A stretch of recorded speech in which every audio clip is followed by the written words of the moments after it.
আপনি শিখেন, আপনি শিখে যদি তারপরে ভুলে তারপর জানাবো।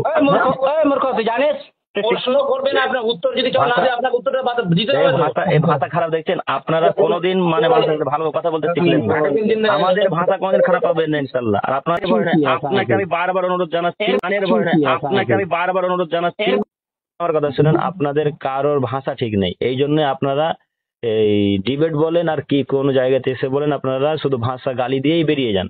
তো আপনাকে একটা কথা বলবো, আপনার সাথে আমি বেশি কথা বলবো না। আপনি যেহেতু কোনো মূল আলিম না, কোনো বিষয় বুঝেন না। আমি এখন তালিব ইলম বুঝলেন।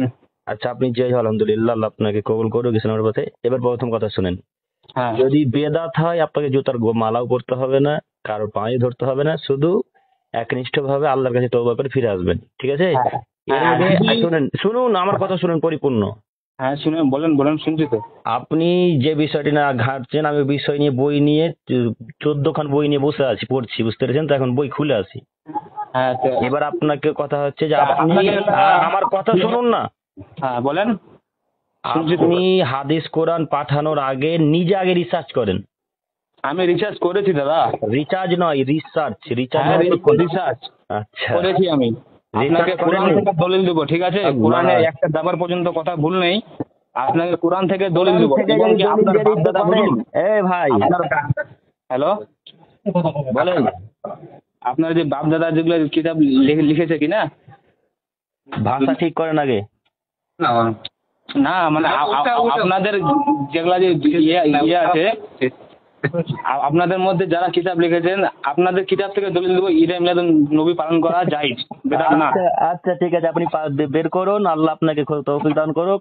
আপনার সাথে কিয়ামত পর্যন্ত চ্যালেঞ্জ থাকলো, যদি একটা নুসখা প্রমাণ করে দিতে পারেন যে ঈদে মিলাদুন নবী পালন করা সহিহ এই হাদিস কোরআন দিয়ে, তাহলে আপনার সাথে আমি ঈদে মিলাদুন পালন করব। এই ঈদে মিলাদুন নবীর যত হাদিস সব, একটু চুপ করেন, একটু চুপ করেন। ঈদে মিলাদুন নবী, ঈদে মিলাদুন নবী না 19। আপনার সঙ্গে এখন আমার আপনার সাথে আমার কথা বলার সময় না, আপনি তো কোথাকার। শুনেন এবার দেখেন, আবুল খাত্তাব, ভাই শুনেন, এই আবুল খাত্তাব, উমর বিন দেহিয়ার এইগুলো সব তৈরি, বুঝতে পেরেছেন? যিনি 544 হিজরিতে জন্মগ্রহণ করেন, 633 হিজরিতে মৃত্যুবরণ করেছেন। আপনার কেন, আপনার চ্যালেঞ্জ দিয়েছি তো, আপনাদের বংশ সময়কে চ্যালেঞ্জ দিয়েছি, হানাফি গোত্রের। আপনার সাথে চ্যালেঞ্জ থাকলো। আয়াত তো বহু দূরের কথা, একটা ভাই না। আচ্ছা আমি শুনে নিয়েছি ভাই, আপনি এবার প্রমাণ পেশ করেন, প্রমাণগুলো আমাকে পাঠান, তারপরে আপনার সাথে কথা বলবো, ঠিক আছে? শুনে আপনি বেদাত বলেছেন, বেদাতের প্রুফগুলো আপনি দিন। আর কোন জায়গায় বসতে যাচ্ছেন বলছেন? এটা আপনি কে? আপনি আলেম নাকি? আপনি কে বলছেন? হ্যাঁ আমি আলিম বলছি। কি নাম আপনার? আমিলউদ্দিন রেজভী। আচ্ছা, আপনি বেদাতের দলিল হয় এটা জানেন? বেদাতের দলিল হয় এটা আপনি জানেন? বেদাত কয় প্রকার? বেদাত কয় প্রকার সে প্রকার, বেদাতের কি দলিল হয় সেটা আপনি জানেন? আপনি বেদাত বলেছেন না, আমি তো বেদাত বলিনি না। আল্লাহ, আপনাকে যে রেজভী সাহেব আপনাকে যে প্রশ্নটা করছে, প্রশ্নের উত্তরটা দেন আগে। বেদাতের কি দলিল হয়? বেদাতের? হ্যাঁ, যেটা বেদাত হবে তোর বেদাতের দলিল অবশ্য হবে। আপনারা কোন মাদ্রাসায় পড়েছেন? আমরা তো বুঝতে পারি, ঘাস কেটে পড়েছেন না গুল মাজতে মাজতে, না ওই গুটকা খেয়ে খেয়ে পড়েছেন? ঠিক আছে শোনো, আমি বলার উদ্দেশ্যটা আছে, বেদাত যে বলেছেন আপনি কি না। আর ভাই শুনেন, আপনারা হাদিস কোরআন পড়েন না, শুধু ওই ইমামদের মত পড়ছেন। পড়েন, ইমামদের মত পড়াও ভালো, তার জন্য না। আপনারা বেদাতের শুনুন ভাইজান, রেজভী সাহেব আপনার পুরো নাম কি বললেন? আমিলউদ্দিন। আমিরউদ্দিন না? আলহামদুলিল্লাহ। আমিরউদ্দিন ভাই, রেজভী সাহেব আপনি আগে বেদাতের দলিল হয় কিনা এটা আগে গবেষণা করেন, ঠিক আছে? আর যে ভাইটা কল করেছিল, যে ভাইটা মুখের ভাষা খারাপ করলো, ওকে বলেন তুই আগে ভাষা শিখ। আমার বলা, আমি যেটা ওকে না, ওই এই আগে যে ছেলেটা তালিব ইলম না কি বললো, ওকে বলেন তুই ওই কোন মাদ্রাসায় গিয়ে ভাষা শিক্ষা অর্জন করাই। আমি বলতেছি এগুলার বিষয়ে অনেক কিছু বলছেন কিনা ভাইজান। রেজভী সাহেব আমি কাউকে তুচ্ছ করার কথা বলি না, আমরা তখনই কথা বলি যখন কোরআন হাদিসের বাইরে একটু যাই। দেখুন, আপনারা সবাই যে খারাপ তা নয়, আমি আপনাদের কাউকে খারাপ বলি না। মানুষ সবাই ভালো, আলহামদুলিল্লাহ। মানুষ সবাই পাপ করবে, কারণ মানুষ ভুলের ঊর্ধ্বে কেউ নয়, তাই না? মানুষ কেউ ভুলের ঊর্ধ্বে নয়। আপনাকে আমি আবারও বলছি ভাইজান, আপনি এই বেদাতের দলিল হয় কিনা এটা আগে জানেন। বুখারী, মুসলিম, আবু দাউদ, মিসকাত, নাসাই, তিরমিজি, ইবনে হিব্বান, যত হাদিস গ্রন্থ সব পড়েন। এবং ওই ঈদে মিলাদুন নবী সম্পর্কে যেগুলো পালন করছেন ওগুলো একটু রিসার্চ করেন, একটু গবেষণা করেন ভাই আমার। শুধু ঝগড়া এই মারামারি না, আমিও কাটাকাটি। ঝগড়া যাচ্ছি না। বিষয়টা হচ্ছে আল্লাহর যত আপনাদের সৃষ্টি- আপনার বাড়ি কোথায় ভাইজান? হরিরামপুর। হরিরামপুর বলতে দক্ষিণ দিনাজপুর? আপনার বাড়ি? আমার বাড়ি মুর্শিদাবাদ। মুর্শিদাবাদ। একটু ভাই আপনাকে আমার এটা আকুল আবেদন আপনার কাছে যে আপনি একটু বিষয়গুলো করেন আগে, হ্যাঁ। যে হাদিসগুলো আপনার মান্যতা দিচ্ছেন কি না, হুম। শুনুন ভাই, যে হাদিসগুলো আমাকে মান্যতা দিচ্ছেন, এই হাদিসগুলা কে তৈরি করেছে জানেন? এই হাদিসগুলো তৈরি করেছে আপনার আবুল খাতাব উমর বিন দেহিয়া, জিন। আর এর যুগে গভর্নর ছিল কে জানেন? আপনারা এটা বলেননি, আমি বলি। এই লোকটার যুগে গভর্নর ছিল আবু সাইদ মুজাফর উদ্দিন কুকুবুরি। আবু সাইদ মুজাফর উদ্দিন কুকুবুরি ছিল সেই যুগের গভর্নর, ক্রুসেড বিজেতা মিশরের সুলতান সালাহউদ্দিন আইয়ুবী কর্তৃক নিযুক্ত ইরাকের এরবল এলাকার গভর্নর ছিল এই লোকটা, ঠিক আছে? তো এই নিয়ে একটা প্রচলন ঘটিয়েছিলেন যে রাসূল সাল্লাল্লাহু আলাইহি সাল্লামের ঈদের মিলাদুন্নবীর উদযাপন। সেই সময় সেই যুগটাকে একটু আপনি গবেষণা করেন। সেই যুগে যখন এটা পালন করা হতো তো নাচ গান সব চরম স্বেচ্ছাচারিতায় লিপ্ত হতো এরা সবাই। এরপরে যখন বড় বড় তখনকার যুগে তো আলেম ছিল, তাই না? তখনকার যুগে যিনারা আলেম ওলামা ইকরামগণ ছিলেন তিনারা এর বিরোধিতা করেছিল, হ্যাঁ। এর বিরোধিতা করাতে তখন বলা হয়েছিল যে এর পক্ষে কোনো সহিহ হাদিস নেই, এর পক্ষে কোরআন থেকে কোনো প্রমাণ নেই। তখন এই আবুল খাত্তাব ওমর বিন দেহিয়া মিথ্যা করে জাল ও বানোয়াট হাদিস তৈরি করেছিলেন। তৈরি করার পর এই আবু সাইদ মুজাফফর উদ্দিন কুকুরবি গভর্নরকে দিয়েছিলেন। আর দেওয়ার পর তখন তাকে এই মুজাফফর উদ্দিন কুকুবুরি 1000 স্বর্ণের মুদ্রা বকশিস দিয়েছিল, শুধু জাল জয়ী হাদিস গুলো তৈরি করে ওর প্রমাণে যেন ওর কথাটাকে শক্ত করার জন্য। এই কথাটা একটু পড়েন।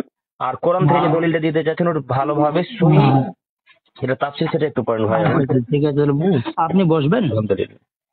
আমার সামনে বসলে ফোনে তো হবে না এগুলো, শুনুন, আমার সাথে বসার প্রয়োজন। অনেক ভাই বসার জন্য ফোন করেছে, আমি তাদেরকে এই কথাটাই বলেছি, ভাই একটু পড়াশোনা করেন, তারপর বসার আগে কথা আগে শুধু বসে তো মানুষ জানিয়ে লইল। আপনারা মনে করছেন, শুনুন একটা কথা বলি, যে কোনো জিনিসের ফয়সালা সামনাসামনি না হলে হবে না। না আপনারা মনে করছেন যে বসলেই শুধু সমাধান হয়, আগে পড়লে সমাধানটা হয়। কত লোক গাল দিয়ে আবার বললাম যে ভাই গাল না দিয়ে একটু পড়াশোনাটা করলে ভালো হয়। পড়াশোনা করে বুঝতে পেরে আবার তখন ভাই ক্ষমা চেয়েছে, বুঝতে পারলেন? কত প্রমাণ আছে। কি প্রমাণ আছে? অবশ্যই, আলহামদুলিল্লাহ। কিন্তু আপনাদের রেজবি টাইটেল না, আর কি যেন টাইটেল আছে, ওই ভাইয়েরাও কল করে মালদা। আমি যাই হোক, আমি ওটা বলতে চাইছি না, বলছি আল্লাহ বুঝদান করুন। আপনাদের কিতাবের মধ্যে যে রাসূলের শানের আমাদের আপনারা এই জায়গাটাতে ভুল। আমাদের কিতাব কেন বলছেন? আমাদের কিতাব কেন, এই কথাটা একটু ভুল। আপনারা ওই কিতাবের মানতে যার যেটাকে মানে তাকে তো তার কিতাব বলা হবে কিনা? আপনার কথাটাই ভুল হচ্ছে। আমি যে গ্রামে বাস করবো তো আমাকে ওই গ্রামের বলা হবে কিনা? তাহলে হাদিসটা কি শুধু আমাদের? কোনটা? হাদিসগুলো আমাদের না সবার জন্য আল্লাহ রাসূল দেখেছেন? আল্লাহ রাসূল লিখেছে। ঠিক আছে, তাহলে আপনি আর কথা আল্লাহ রাসূল যে হাদিসগুলো দেখেছেন সব শুধু আমাদের জন্য, আপনাদের জন্য নয়। আপনারা মানবেন না? আল্লাহ নবী যেদিন জন্ম গ্রহণ করেন সেদিন। আচ্ছা বলেন তো রাসূলের জন্ম তারিখ কত তারিখ সঠিকটা? রাসূলের জন্ম রবিউল আউয়াল শরীফের 12 তারিখে শুভ সাদিকের টাইমে। কত? 12 তারিখ। এটাও ভুল বললেন। সহি মতে আপনি দেখে যান, এটা রবিউল আউয়াল 12 রবিউল আউয়াল নয়, এটা হবে 9 রবিউল আউয়াল সোমবার। এটা ভুল করছেন আপনারা। এটা ভুল। আপনারা ঠিক কোনটা করছেন তাহলে? 9 রবিউল আউয়াল সোমবার দিন মুহাম্মদ সাল্লাল্লাহু আলাইহি ওয়াসাল্লামের জন্মদিন। আমি ক্ষণিকের জন্য থেমে যাচ্ছি। তা আপনারা 9 রবিউল আউয়াল শরীফ মানান না? মানাবো কেন? এটা জয়ীফ হাদিস, এগুলো যত ওই ঈদে মিলাদুন্নবী সম্পর্কে যত হাদিস, যার জন্য সমস্ত কিছু তৈরি, সেটাই যদি জয়ীফ হয়ে যায়, তারই যদি প্রশংসা আপনারা যার জন্য সমস্ত কিছু তৈরি বললেন, কি বললেন যে নবীকে সৃষ্টি না করে কি সৃষ্টি করতো না, তাই তো? না, কারণ আল্লাহ পাক সমস্ত সৃষ্টির মধ্যে উত্তম সৃষ্টি রাসূলকে করেছেন না? এই কথাটাও আল্লাহ গো কি করে যে বুঝাই। কি বললেন? আপনি বসেন না, কোন জায়গায় বসবেন? কি বললেন? মুহাম্মদ সাল্লাল্লাহু আলাইহি ওয়াসাল্লাম সৃষ্টি করেছেন না কি বললেন? কি বলেন কথা আরেকবার বলেন। কি বললাম? আল্লাহ পাক সমস্ত সৃষ্টির মধ্যে উত্তম সৃষ্টি রাসূলের পাককে করেছেন কিনা?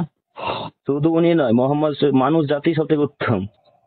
তার মানুষের মধ্যে উত্তম, আরে ভাই মানুষ তো সবাই, এটা আপনার মেথরও মানুষ, এটা মুচিও মানুষ।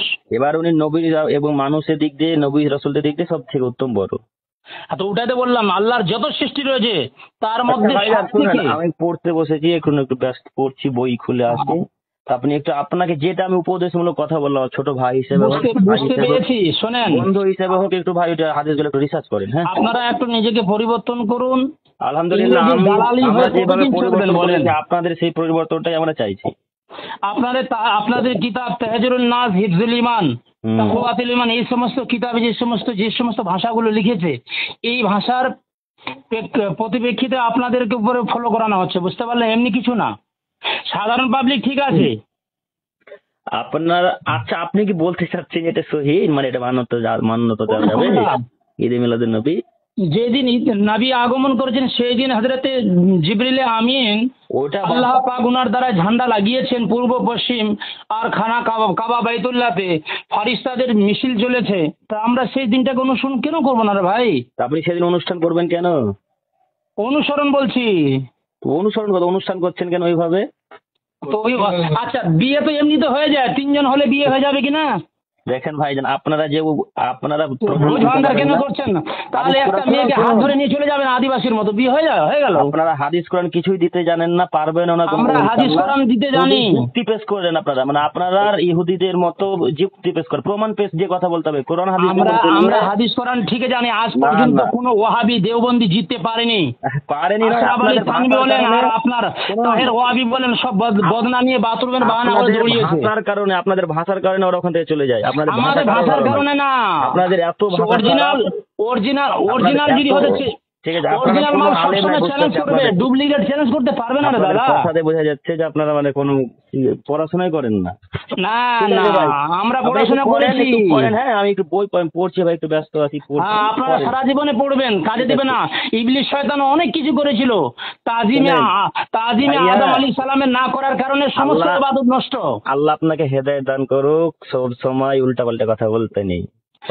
না ইবলিস ইবাদত পড়েন না। আরে ভাই, আপনি একটু পড়েন না। আপনারা আপনার 15 আগস্টে গেল, আপনারা বেদাতের ফতোয়া দিচ্ছেন না। আপনার বাপ দাদা আপনার ছেলে স্কুলে গিয়ে স্বাধীনতা দিবস পালন করলো, নবীর জন্ম দিবসে সারা বিশ্ব জগৎ দোনো জাহান স্বাধীন হলো, সেই দিনটাকে আপনারা বেদাতের ফতোয়া দিচ্ছেন। কোনোদিন যাই না ভাই, কে যায় না সেটা আলাদা ব্যাপার। আপনারা তো গেছেন, শুধু আমাদের নাম দিচ্ছেন। আমাদের প্রতিটা মাদ্রাসায় স্বাধীনতা দিবস পালন হয়, বলেন আপনার প্রতিষ্ঠানে পালন হয় না? আমরা ভাই ওইভাবে অতটা মান্যতা দিই না। আমি পতাকা উঠান কিনা? তাহলে স্বাধীনতা দিয়ে ভারতবর্ষকে স্বাধীনকে লক্ষ্য করে করতে হবে না, প্রতিষ্ঠান উঠায়। তাহলে রাসূলের পাককে নিয়ে রাসূল আসার দিনে দোনো জাহান স্বাধীন হয়েছে। এটা ভারতবর্ষ আছে, আপনার প্রতিষ্ঠান বন্ধ করে দিবে বলে হয়তো যাচ্ছে, তাও লোক জানের ভয় আপনারা জানের ভয় নয়, জানের ভয় নয়। আপনাকে আমি বারবার অনুরোধ জানাচ্ছি, আপনাকে শুনুন ভাই আমার রিজভী সাহেব, আপনি বেদাতের তারিফ করুন। বেদাতটা কি? আপনারা বেদাত খুব বলছেন। বেদাত মানে আপনি তো বেদাত কাকে বলে জানেন না। আমরা বেদাত বলি না তো, আমি প্রশ্ন জানি না তো কি করে বলে? আপনি বেদাত বলেছেন, আপনাকে বেদাত তারিফ করতে হবে। বেদাতের সংজ্ঞা কি বলুন আপনি? এই জন্যই মাঝে মাঝে বলি আপনাদেরকে আবার বেদাত নিয়ে পড়াশোনা করতে হবে। বেদাত আমরা হালালি তো, আমরা বেদাতি না তো। এই শুনুন, আপনাকে আবার অনুরোধ জানাচ্ছি, পড়েন ঠিক আছে ভাই। আসসালামু আলাইকুম রাহমাতুল্লাহ। পড়ছি ভাই, পরে কথা বলবো, পরে ফোন করেন আবার। হ্যাঁ, বেদাতের তারিফটা বলেন কেন, কি হলো? আপনি তো বেদাত কাকে বলে জানেন না। আপনি বলেন না।